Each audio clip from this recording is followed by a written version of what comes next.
पापा को एक दिन ज़्यादा ड्रिंक करा दिया। उसी रात मतलब मैं सो रही थी और मैं अपनी मम्मी से बहुत ज़्यादा प्यार करती हूँ और आज भी करती हूँ। फिर अचानक से बीच में ऐसे दोबारा आवाज़ आई कि खुशबू, खुशबू। मुझे लगा कि शायद ऐसे ही बोल रही होंगी वो। जब देखा तो मेरी मम्मी की आँखें खुली हुई थी, मुँह खुला हुआ था। कड़ाके की ठंड में मैंने एक जूट का कट्टा लिया और दोनों बहनों को अपने ऐसे रखा और ओढ़ा अपने ऊपर करके कवर करके उनको ऐसे ठंड मैंने उस रात को ऐसे बिताई। काश माँ-बाप होते तो मतलब उनको हम पे प्राउड होता कि आज मेरी बेटियाँ आज इस मुकाम पे है। नमस्कार, मेरा नाम तमन्ना है और मैं दिल्ली से बिलॉन्ग करती हूँ और आज मैं जो स्ट्रोक के माध्यम से अपनी लाइफ़ की जर्नी आप सबके सामने शेयर करना चाहूँगी कि किस तरीके से मैंने अपनी ज़िंदगी में कितने स्ट्रगल किए हैं और उन स्ट्रगल से किस तरीके से बाहर आके आज मैं इतनी सक्सेस हुई हूँ, वो आप सबके सामने मैं बताना चाहूँगी। मैं नज़फ़गढ़ में ही रहती थी और मेरी भी एक छोटी-सी फैमिली थी, मम्मी-पापा, 2 बहनें और मेरे मैं ज़्यादा अमीर घर से नहीं थी, बहुत ही झुग्गी टाइप मान लीजिए मेरे पापा फ्रूट्स बेचते थे और काफ़ी ज़्यादा ड्रिंक करते थे और अनपढ़ थे, एजुकेशन नहीं मिली थी उनको, उनको नहीं ज्ञान था कि कितना घर चलाना है, कैसे चलाना है, कितने बच्चे होने चाहिए, कितने नहीं होने चाहिए। उन्होंने नशेबाज़ी में आज हम 3 बहनें हैं, 3 बच्चे पैदा कर दिए उन्होंने और ड्रिंक करने की लत उनको इतनी ज़्यादा लग गई, मम्मी को ड्रिंक करके मारना, पीटना और मेरी मम्मी कुछ नहीं कहती थी कि मार रहे हैं, किसी से कोई शिकायत नहीं। उनका वो चलता रहा सिलसिला मारना, पीटना और मुझे इतना नहीं पता था कि क्यों मारते हैं, क्या है? बस देखते रहती थी कि मम्मी को मारते हैं, मम्मी चुपचाप सह लेती और दिन पे दिन ऐसा एक वक़्त आया कि उनकी हालत बहुत ज़्यादा ख़राब हो गई। तो वो उनको दिल्ली में इलाज कराने के बजाय गाँव में लेके चले गए कि मैं गाँव में जाके इसका ट्रीटमेंट कराऊँगा।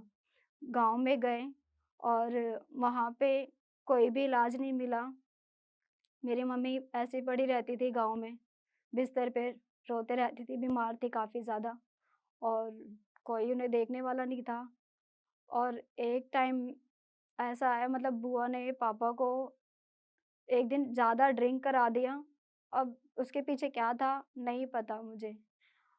ड्रिंक करा के वो उस इतने नशे में थे कि उनको कुछ होश नहीं है कि मेरी बीवी बीमार है, मुझे इसको दिखाना है, कुछ करना है, कुछ नहीं पता उनको।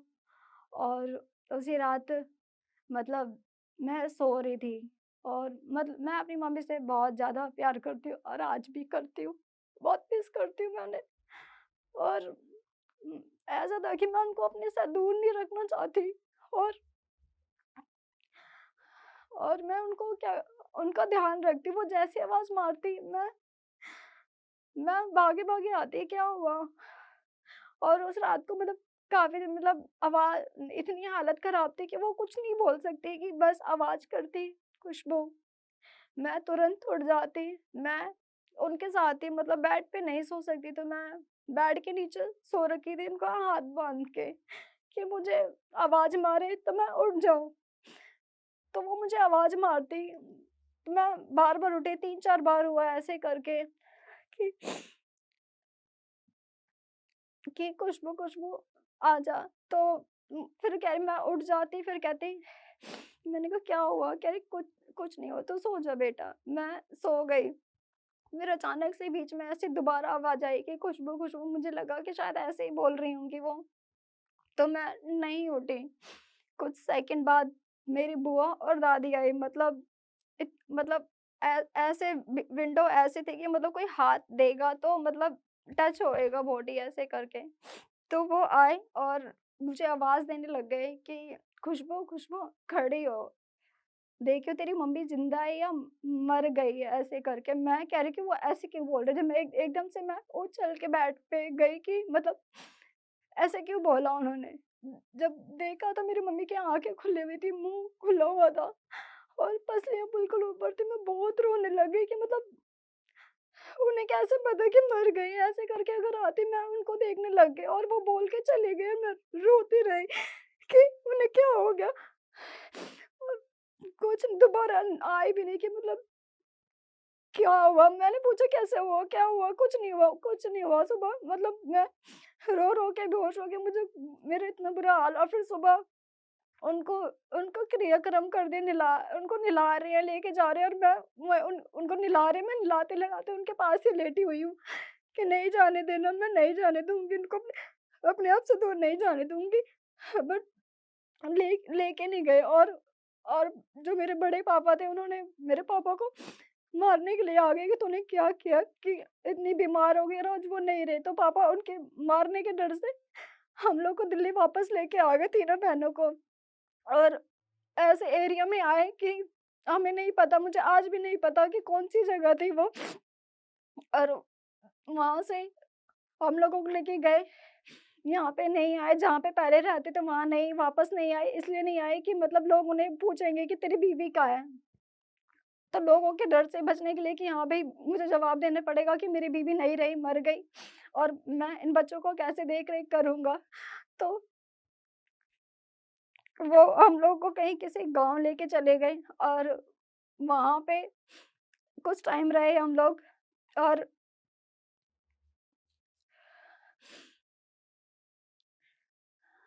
फिर वो वहाँ पे हम करीब 1 महीना, पता नहीं कितने महीने रहे और कुछ टाइम वहाँ पे रहने के बाद वो हमें बोलने लग गए कि ईद आ रही है और मैं नौकरी देख के आता हूँ। और मैं छोटी थी, मैंने कहा हाँ ठीक है, कुछ काम नहीं करते, घर में कुछ भी नहीं है खाने-पीने को, नौकरी देख रहे हैं, आ जाएँगे शाम को।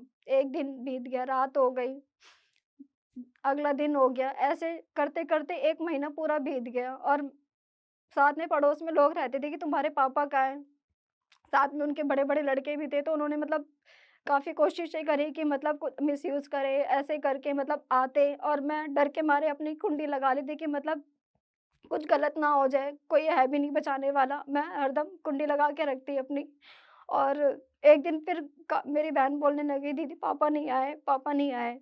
मैंने कहा, "चल ठीक है, देख के ढूँढ के आऊँगी उनको।" फिर उस दिन मैं वहाँ से अ, किसी बहाने से निकली क्योंकि लोग नहीं जाने देते थे कि मतलब आपने कर्ज़ा ले रखा है, अगर बेटियाँ चली जाएँगी तो हमें पैसा नहीं मिलेगा हमारा। अगर ये है तो आएगा उनको लेने के लिए और हमसे कर्ज़ा ले लेंगे।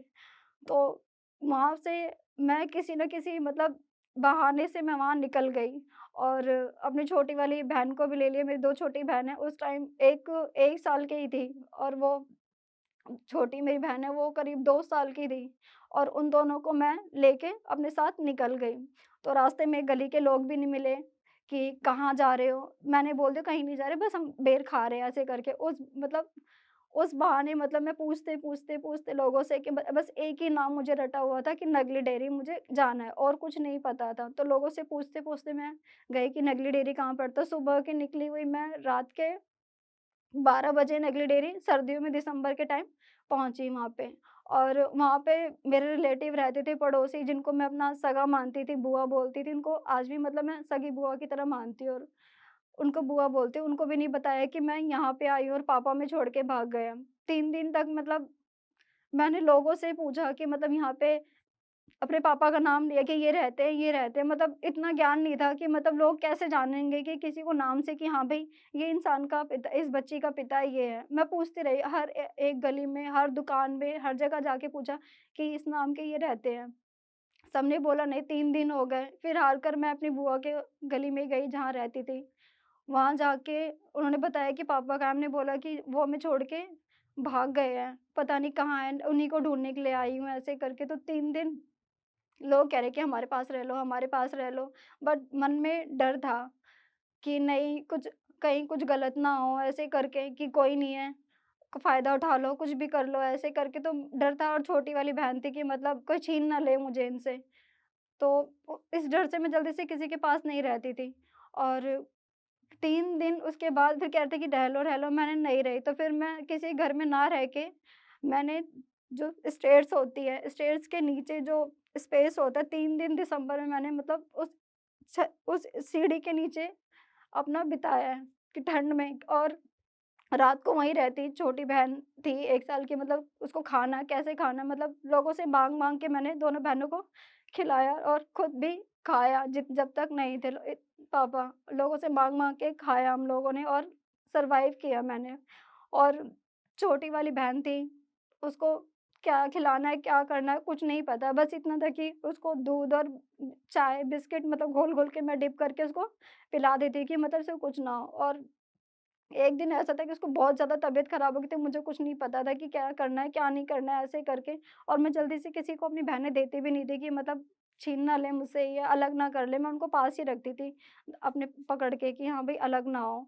और मैं पापा के इंतज़ार में मतलब 1 हफ़्ता मैं ऐसे ही बाहर उनका इंतज़ार करती रही, यहाँ भटकती रही, उधर भटकती रही। घर-घर में मतलब मैंने हार नहीं मानी कि नहीं मेरे पापा कहाँ हैं? मैं ढूँढती रही उनको कि मिल जाएँगे, पता लग जाएगा उनका।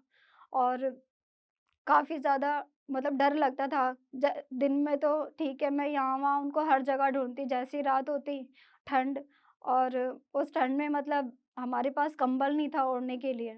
मैंने जो जूट का जो कट्टा होता है, मतलब एक कट्टा क लोगों ने दिया नहीं कि मैं मेरा ये है कि मैं जल्दी से किसी से नहीं माँगती। और उस ठंड कड़ाके की ठंड में मैंने एक जूट का कट्टा लिया और दोनों बहनों को अपने ऐसे रखा और ओढ़ा अपने ऊपर करके कवर करके उनको ऐसे, मतलब ठंड मैंने उस रात को ऐसे बिताई अपनी। और फिर जब लोगों ने देखा कि मतलब ऐसे 3 बच्चे हैं ऐसे करके, तो उन्होंने अपने घर में बुलाया कि रह लो, बेटा रह लो, कोई बात नहीं हमारे पास रह लो। तो मैं थोड़ा-सा ये हुआ कि चलो ठंड है, छोटी बहन बीमार थी, तो मैं एक आंटी थी, डॉक्टर आंटी थी, उनके घर पे रुक गई थी। तो फिर वहाँ से मतलब रुक गई थी, उन्होंने बुलाया, खाना खिलाया और बोला कि यहीं पे रह लो। बट मेरा दिल नहीं माना कि नहीं, नहीं रहना मुझे, ऐसे नहीं, मुझे अपने पापा के पास जाना है, पापा को ढूँढना है। और मैं कोशिश करती रही बट नहीं मिले वो। तो कुछ टाइम बाद फिर मतलब उन्होंने आंटी ने बताया कि ये साथ में यहाँ पे पास में एक आश्रम है, तुम्हें मैं वहाँ लेके जाती हूँ, वहाँ पे तुम्हें सब कुछ मिलेगा, खाने को मिलेगा, पढ़ने को मिलेगा, सब कुछ मिलेगा। बट मैंने उनको मना कर दिया था कि नहीं, मुझे आश्रम में नहीं जाना। तो उन्होंने पूछा क्यों नहीं जाना? वहाँ पे तुम्हारे जैसे और भी बच्चे हैं। मैंने कहा नहीं, मम्मी ने बोला था कि कुछ भी हो जाए आश्रम में नहीं जाना। तो वो मम्मी मतलब मरने से पहले जब उन्होंने बोला था कि बेटा कुछ भी हो जाए आश्रम में नहीं जाना, तो वो मेरे दिमाग में, दिल में बैठा हुआ था कि नहीं, मम्मी ने मना किया था कि नहीं जाना। बट शायद मेरी किस्मत में लिखा था कि वहीं जाना है, और तो मैंने कहा ठीक है। एक दिन मैंने मना कर दिया कि नहीं जाना। फिर अगले दिन बोला कि बेटा एक बार कोशिश कर लो, एक बार जाके देखो कि वहाँ पे तुम्हें सब कुछ मिलेगा, यहाँ पे तुम भटक रहे हो, तुम्हारे पापा नहीं आ रहे, जब आएँगे तो वो ढूँढेंगे, कोशिश करेंगे तुम्हारे पापा को ढूँढने की। तो मैं उस आस में चली गई कि मतलब मेरे पापा को ढूँढेंगे वो। और जब वहाँ पे गई तो देखा वहाँ पे मतलब मेरे जैसे बहुत सारे बच्चे थे, इतने छोटे-छोटे, कुछ बड़े, मतलब हर तरीके के। वहाँ पे जब मैंने देखा कि जब मेरी तरह ये भी है, इनका भी कोई नहीं है, और जब ये रह सकते हैं तो मैं क्यों नहीं रह सकती? मेरी 2 छोटी बहनें हैं, उनको भी रखना है, उनको भी देखना है। तो फिर मैंने उनको बोल दिया कि ठीक है कि मैं यहाँ पे रह लूँगी ऐसे करके। तो वो दिन है जब मैंने स्वीट होम मायका में कदम रखा था कि अब मेरी किस्मत में शायद यही लिखा है और मैं यहीं रहूँगी। तब मैंने वहाँ पे 2001 में वहाँ पे अपना कदम रखा और वहाँ से मेरी किस्मत जो है मतलब बदल गई। जो मैं बाहर दर-दर भटक रही थी, खाने को तरस रही थी, लोगों से माँग-माँग के खा रही थी, वो मुझे वहाँ पे वो चीज़ें बिना माँगे, बिना हाथ फैलाए मतलब इज़्ज़त से मिली, डर से नहीं रहना पड़ा। ये था कि ऐसा लग रहा था कि मैं अपने घर में हूँ। और वहाँ जाके मतलब एक कहते हैं कि एक बाप ने छोड़ा तो भगवान ने मुझे दूसरा बाप दिया। जो अविनाश जी हैं, और मायका में मतलब उन्होंने हमें अपनी बेटी की तरह रखा, हर कमी को पूरा किया। और मुझे जब छोटी थी घर पे मतलब मेरे पापा जब मम्मी थी, तो वो मुझे पढ़ने का बहुत ज़्यादा शौक था कि मुझे पढ़ना है, और वो मुझे पढ़ने नहीं देते थे। और जैसे अगर देख लेते थे कि मैं पढ़ रही हूँ, तो मोरी मेरी कॉपी किताब को वो फाड़ देते थे। तो मेरी मम्मी क्या करती थी, मेरी जो कॉपी होती थी, मैं एबीसीडी गिनती लिखती थी और वो आटे के मतलब बर्तन में छुपा के रखती थी कि मेरे पापा देख ना लें कि मतलब ये पढ़ रही है ऐसे करके। तो मतलब वो मैं जब मेरे माँ-बाप थे तो मुझे डर-डर के पढ़ना पड़ रहा था, छुप के पढ़ना पड़ रहा था कि मुझे पढ़ना है और वो मुझे पढ़ने नहीं दे रहे थे। जब मैं स्वीट होम गई और वहाँ पे ये था कि मतलब हम लोगों को एक कहते हैं सुनहरा मौका दिया कि वहाँ पे ये है कि तुम्हें क्या करना है। तुम्हें जो पढ़ना है बेटा, तुम्हें जो करना है तुम वो करो और मैंने किया मतलब फिर जब मैं छोटी थी मैं ऐसे ही पढ़ती थी मज़ाक में कि नहीं मुझे शौक है, मुझे पढ़ने का बहुत शौक था। तो मैं पढ़ती रहती मतलब फिर 6 तक मैं अपने क्लास में फर्स्ट पोज़ीशन लेके आती रही। तब उन्हें लगा कि नहीं बच्ची मतलब पढ़ने में अच्छी है तो उन्होंने मेरा गवर्नमेंट से प्राइवेट स्कूल में ट्रांसफ़र करा और वहाँ पे मेरा मैं एडमिशन कराया और मैंने अपनी जो एजुकेशन है 12th तक कॉमर्स फ़ील्ड से मैंने अपनी पढ़ाई करी है। और वहाँ से पढ़ाई करने के बाद मैं स्वीट होम में 18 साल तक मतलब ये संस्था का ये होता है रूल होता है सीडब्ल्यूसी का कि बच्चा 18 साल तक की एज में ही वहाँ तक रह सकता है। 18 साल के बाद बच्चा मतलब एनजीओ में जो है वो नहीं रहता, उसके बाद वो आफ्टर केयर में डाल देते हैं। तो उन लोगों ने मतलब जब मैं 11 सा मतलब 11वीं क्लास में थी, मेरे पास कॉमर्स थी, तो उन्होंने मेरा ट्रांसफ़र 18 की होते ही बिना सोचे कि भई बच्चे क्या स्कूल डिस्टर्ब होगा, कुछ डिस्टर्ब होगा, उन्होंने मेरा ट्रांसफ़र कर दिया अलग मतलब संस्था में जहाँ 18 साल के रखा जाता है।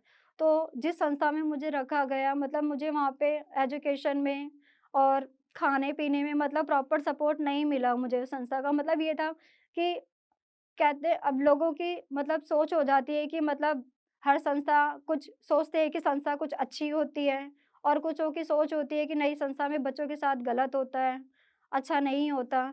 तो मतलब गलत तो नहीं बोलूँगी बट ये है कि जो मुझे अपने लाइफ़ में आगे बढ़ना था, वो मुझे मतलब बढ़ने नहीं दिया गया। मतलब मुझे रोक के रखा कि नहीं पढ़ना नहीं है। अब मुझे अकाउंट्स में, इको में मुझे हेल्प की ज़रूरत होती थी। तो मैं अपनी बोलती थी कि मैम मैं अपनी फ्रेंड के घर चली जाऊँ पढ़ने के लिए। मुझे साफ मना कर देते कि नहीं जाना तुम्हें, तुम बाहर कदम नहीं रखोगे और हमारा एक बस एक छोटा-सा रूम हुआ करता था। हम इवन बालकनी में भी नहीं जा सकते थे कि नहीं बालकनी में नहीं जाना, आपको किसी पड़ोस से बात नहीं करनी, किसी से कुछ नहीं करनी। बस हम वहाँ उनका रूल फ़ॉलो करते गए और जैसे-तैसे करके मैंने उस संस्था में अपनी 12वीं पास करी और एक अचानक ही उन्होंने हम लोगों को बिना बताए ज हम उस एनजीओ में 5 ही लड़कियाँ थीं, उन्होंने बिना बताए हम लोगों को किसी और एनजीओ में रात मतलब दिन ही दिन सुबह ट्रांसफ़र कर दिया, नहीं बताया कि कहाँ जाना है, कहाँ रखेंगे। और मतलब वहाँ पे ऐसा था कि मतलब हम अपने परिवार से मैं अपनी बहनों से भी बात नहीं कर सकती थी और ना ही मैं किसी से भी ना मेरे अपने दोस्तों से किसी का नंबर नहीं, किसी से भी कॉन्टैक्ट नहीं है। तो मैं बहुत ज़्यादा घबरा गई कि मेरी 2 बहनें हैं, मैं उनको नहीं पता कि मैं कहाँ पे हूँ, कहाँ नहीं हूँ। तो फिर हम लोगों ने कैसे-तैसे करके सीडब्ल्यूसी में ये इन्फॉर्म किया कि मतलब हम लोगों को बिना बताए यहाँ पे शिफ्ट कर दिया गया है। तो सीडब्ल्यूसी वहाँ पे चेकिंग के लिए आए और उन लोगों ने हमने मतलब मीटिंग बिठाई कि आपने बच्चों को बिना पूछे ट्रांसफ़र किया है, तो बच्चों ने सभी ने बोला कि हमें नहीं पता था कि कहाँ पे हम लोगों को भेजा गया है ऐसे करके। तो वहाँ पे उन्होंने बोला कि आप ठीक है तो हम लोगों से पूछा गया आप लोग क्या चाहते हो? तो 18 साल के बाद का ये रूल होता है जो बच्चे एनजीओ में होते हैं, जिन बच्चों के पेरेंट्स होते हैं तो वो उनको मतलब ले जाते हैं, उनको सीडब्ल्यूसी हैंडओवर कर देती है। बट दिक्कत वहाँ पे आती है जिनके आगे-पीछे कोई भी नहीं आता, तो सीडब्ल्यूसी सोचती है कि इनको कौन रखेगा, कहाँ जाओगे आप? वो भी नहीं छोड़ सकते कि भई तो फिर मेरे आगे-पीछे कोई नहीं था कि मतलब कोई बोले कि हाँ, नहीं तमन्ना को मैं लेके जाऊँगा, ये मेरे साथ रहेगी। तो मतलब मैंने जिनको मैं जहाँ रहती थी बचपन में नगली डेयरी में जहाँ मतलब मम्मी-पापा के साथ रहती तो मैंने बोला कि ये मेरी सगी बुआ है और मैं इनके घर पे रहूँगी। तो मुझे उन लोगों ने बोला कि ठीक है, आप अपनी बुआ के घर जा रहे हो, तो उन्होंने मुझे वहाँ पे भेज दिया। और वहाँ पे मतलब मैं 2-3 दिन रही, बट वही थोड़ा मतलब लाइफ़ में दिक्कतें आती हैं कि मतलब चाहे इंसान कितना भी सगा क्यों ना हो, मतलब एक कोई 1 दिन रख लेगा, 2 दिन रख लेगा, ज़्यादा टाइम के लिए मतलब बाहर लगने लग जाते हैं कि मतलब ये कब जाएगा, क्या करेगा, कैसे रहेगा? तो उन्होंने बोला कि मतलब हम ज़्यादा नहीं रख सकते, तुम्हें कुछ देखना पड़ेगा।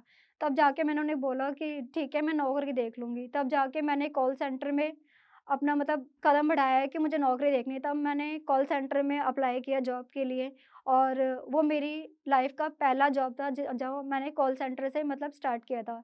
और जो मेरी स्टार्टिंग सैलरी थी मतलब 6000 से मैंने अपनी ज़िंदगी की शुरुआत की थी और उस 6000 से मैंने अपनी बहन के लिए फर्स्ट गिफ्ट भी लिया था, जब उसका बर्थडे था।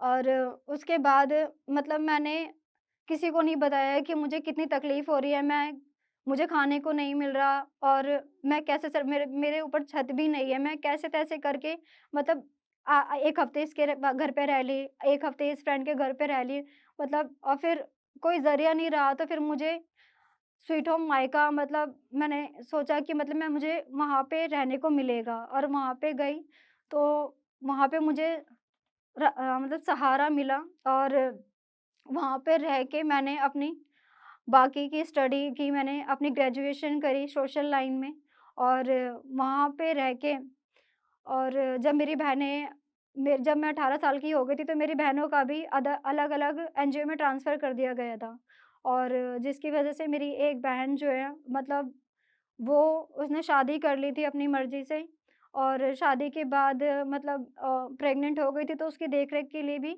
कोई नहीं था और फिर मुझे मजबूरन संस्था को छोड़ना पड़ा अपनी बहन को सँभालने के लिए और मैं संस्था को छोड़ के अपनी बहन को सँभालने के लिए लग गई और जो मैंने अपनी जॉब से सेविंग करी थी, रेंट पे किराए पे रह के अपनी बहन को रखा और फिर ऊपर वाले ने भी मेरा कहीं न कहीं साथ दिया है। उन्होंने अचानक से फिर मुझे कॉन्ट्रैक्ट जॉब मतलब एनडी टाटा पावर का ऑफ़र आया कि मतलब वैकेंसी आई थी और मैंने अप्लाई किया वहाँ पे तो मतलब कॉन्ट्रैक्ट बेस का था, 2 साल का कॉन्ट्रैक्ट था और मैंने टाटा पावर में वहाँ पे 2 साल अपने जॉब करी। वहाँ होने के बाद मेरी बहन की डिलीवरी वग़ैरह सब कुछ मैंने कराया और उसके बाद उसको अपने साथ ही रखा क्योंकि मुझे पता है कि हमारे ऊपर किसी का हाथ नहीं है और ना ही कोई हमारे पीछे है कि मतलब सँभाल ले। अगर मुझे कुछ तकलीफ़ हो तो कोई पूछे कि तमन्ना तुझे क्या हुआ है? कोई भी मतलब पूछने वाला नहीं है कि मुझे कुछ परेशानी हो रही है, तो मैं किसी से बोल पाऊँ कि मैं परेशान हूँ।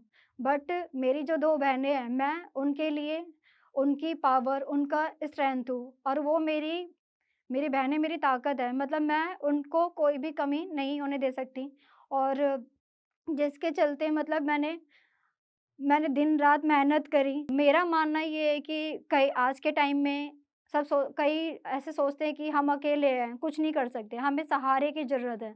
बट मैं उन लोगों को कहना चाहूँगी कि अगर आप अकेले हो, कोई नहीं है आपको पालने वाला, कोई नहीं है खिलाने वाला, तो आप काफ़ी है। भगवान ने आपको हाथ दिए, पैर दिए, दिमाग दिया है, चाहे 5,000 कमाओ, चाहे 3,000 कमाओ, बट मेहनत खुद की मेहनत से कमाओ। मेहनत करोगे तो ऊपर वाला भी साथ देता है और नए-नए मौके देता है।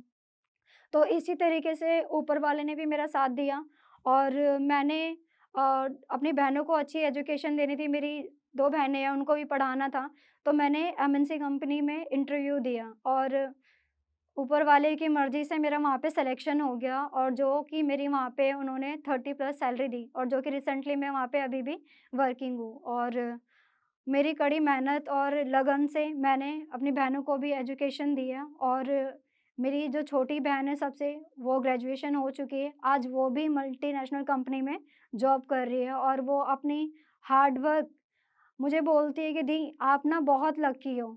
आपको ना मतलब कुछ भी हो जाए आपके पास बेशक कभी-कभी ऐसा होता है कि आपके पास कुछ नहीं होता।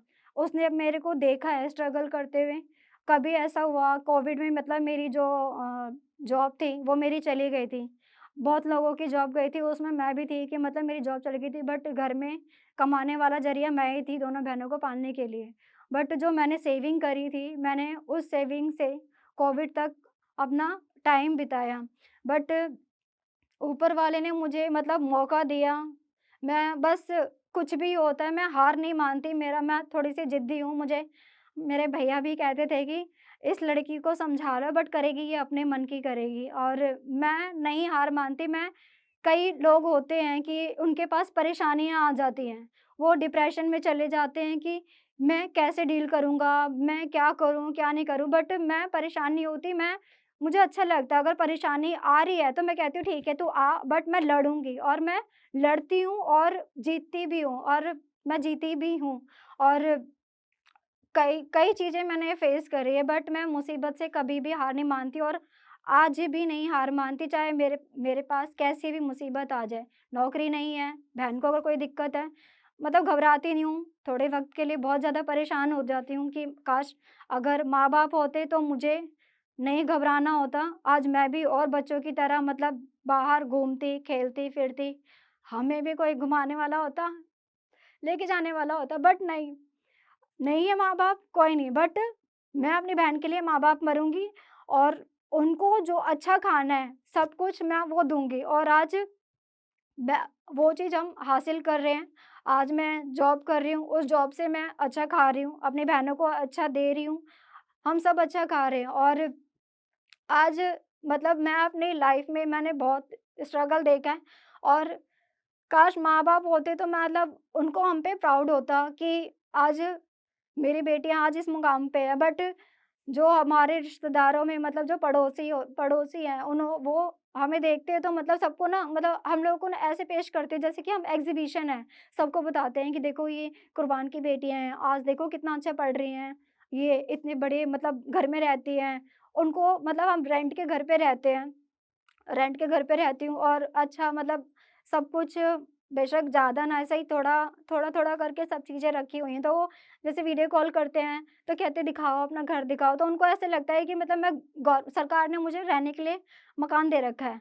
उनको लगता है कि मैं बहुत ज़्यादा अमीर हूँ ऐसे करके बट उन्हें मेरी लाइफ़ की रियलिटी नहीं पता कि मतलब वो सोचते हैं कि मैं मेरे पास कितना पैसा सेव है, बहुत सारे पैसे सेव है बट उनको हकीकत नहीं पता कि कभी-कभी ऐसा होता है कि मेरे अकाउंट में ज़ीरो बैलेंस होता है बट मैं किसी को शो नहीं करती कि मेरे पास पैसे नहीं हैं और मेरी बहन भी मतलब जो मैंने अपनी मम्मी से सीखा, जो उन्होंने मतलब बेशक जितनी एज तक उनका प्यार मिला, मुझे तो परिवार में कितना वक़्त बिताया, कुछ ज़्यादा मेमोरी नहीं है, बस 1-2 मोमेंट्स याद है कि मम्मी का खाना खिलाना और मेरा चुपके से भाग जाना, बस 2-3 मोमेंट है कि मतलब फैमिली में क्या-क्या याद है, क्या-क्या मैंने बचपन बिताया है।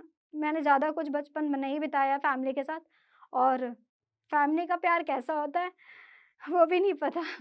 बट अभी मैं अपनी बहन को और मेरी बहन का बेबी जो है, हम तीनों बहनें, जो हमारा छोटा-सा बाबू है, उसको मैं अ, अनाथ वाली ज़िंदगी जो हमने जी है वो मैं उसको नहीं जीने दूँगी। वो मुझे बोलता है, "तम्मा ये चाहिए, तम्मा वो चाहिए।"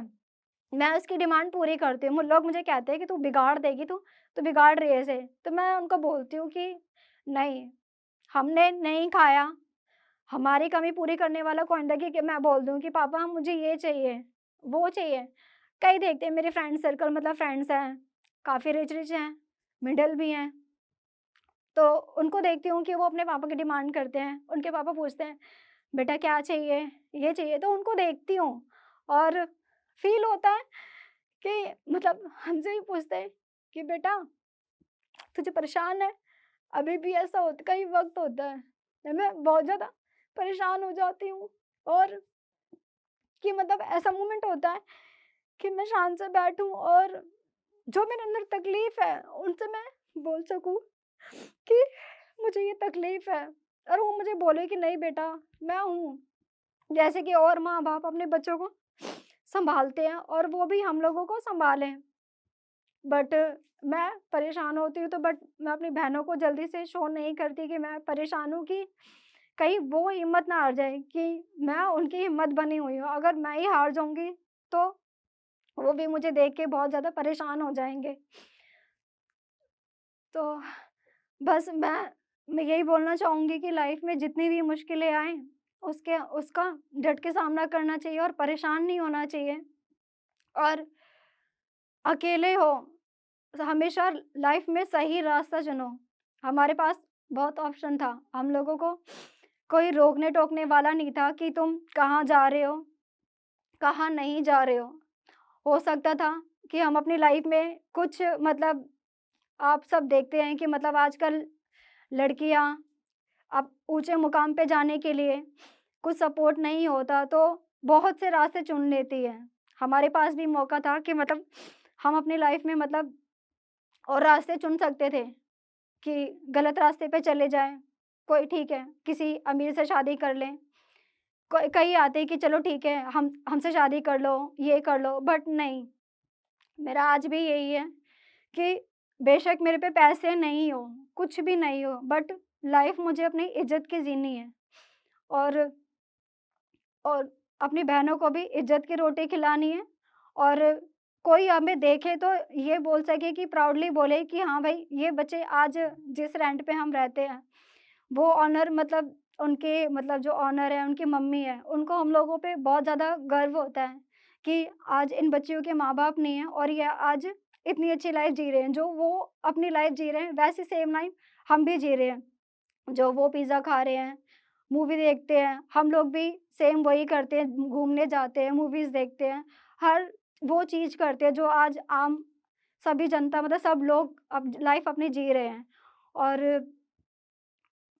वो ये सब इसलिए हुआ है क्योंकि मैंने अपनी ज़िंदगी में हार नहीं मानी है, लड़ी हूँ और इसको पाने के लिए मैंने बहुत मेहनत करी है। और कहते हैं कि जो चीज़ चाहिए अगर पानी पीना है, तो पानी पीने के लिए हाथ आगे बढ़ाना पड़ेगा। अगर आप सोचेंगे कि कोई आके पिलाएगा तो कोई नहीं है पिलाने वाला। अब प्यास लगी है, तो प्यास बुझाने के लिए खुद ही मेहनत करनी पड़ेगी, खुद ही ग्लास उठाना पड़ेगा और खुद ही पानी पीना पड़ेगा। जैसे कि आप सबने देखा मेरी जर्नी कितनी मुश्किल रही है और बिना माँ-बाप के और किस मुकाम तक आज मैं पहुँची हूँ, आप सबने मेरा लाइफ़स्टाइल देखा है और मैं आप सबसे यही बोलना चाहूँगी, हमारे पास तो माँ-बाप नहीं थे और बिना माँ-बाप के मैं यहाँ तक आई हूँ और अपनी दोनों बहनों को पाला है। बट आप सबके पास आपके माँ-बाप हैं, आप लोगों को सब कुछ मिल रहा है, जो आप जिस पे हाथ रख दें, वो आपको मिल जाता है। बट मैं आप सबको यही बोलना चाहूँगी, बेशक आपके मम्मी-पापा हैं, आपकी डिमांड पूरी करते हैं, बट आप इस लायक बनिए कि अगर आप उनसे उम्मीद करते हैं कि हम जिस चीज़ पे उँगली रखेंगे वो हमें मिल जाएगी। आप ये सोचिएगा कि हमारे माँ-बाप हमें बोले कि बेटा हमें ये चीज़ चाहिए। आप उस लायक बनिए कि आप अपने माँ-बाप की डिमांड को पूरी करें। बट मैं अफ़सोस मनाती हूँ कि काश अगर मेरी मम्मी होती, अगर वो बोले ना कि बेटा मुझे ये चाहिए, मैं उनकी वो कमी को पूरी करने के लिए ना पूरी मेहनत लगा दूँगी, चाहे मुझे कितनी भी मेहनत करनी पड़े, 2 शिफ्ट करनी पड़े, 2 नौकरी करनी पड़े, मैं अपनी मम्मी-पापा की ख़्वाहिश पूरी करने के लिए पूरी मेहनत करूँगी। और यही बोलना चाहूँगी कि मतलब अपनी लाइफ़ में इंडिपेंडेंट होइए, भरोसे मत रहिए कि मतलब हमारे पीछे हमारे माँ-बाप है करने वाले, हमें क्या ज़रूरत है कमाने की, खाने की, हमारे माँ-बाप देंगे, नहीं। आप अपनी लाइफ़ में अपने पैरों पे खुद खड़े होइए और लास्ट में यही बोलना चाहूँगी कि ज़िंदगी में कुछ भी हो जाए, हिम्मत नहीं हारना और जैसे मैं एक शेरनी की तरह मतलब लाइफ़ से लड़ रही हूँ और इतने मुकाम पे पहुँची हूँ और उम्मीद करती हूँ आप भी मेरी तरह एक शेरनी की तरह बन के और ज़िंदगी की हर लड़ाई से लड़ के लाइफ़ में आगे बढ़ें।